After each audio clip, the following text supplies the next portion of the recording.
Et si l'IA avait été à bord du Titanic? Nous sommes en 1912. Le Titanic devient le plus grand paquebot jamais construit. Et pour sa première traversée, il devait relier 500 tonnes à New York. Le paquebot apparaît de la ville anglaise à 12h15 le 10 avril, pour ensuite passer par Cherbourg à 18h30, puis le Queenstown en Irlande le lendemain à 11h30, avant de traverser l'océan Atlantique.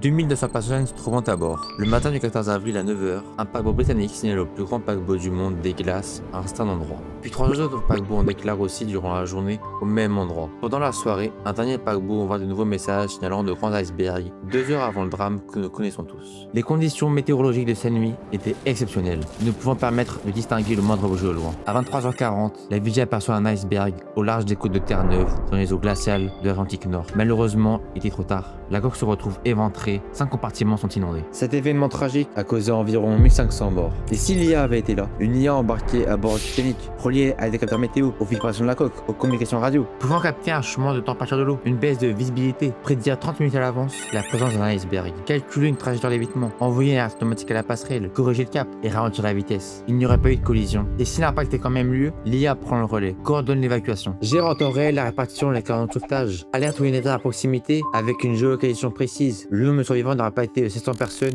mais de 1800. Si l'IA avait été là ce soir-là, aurait-elle sauvé le Titanic ou changé pour toujours notre manière de survivre?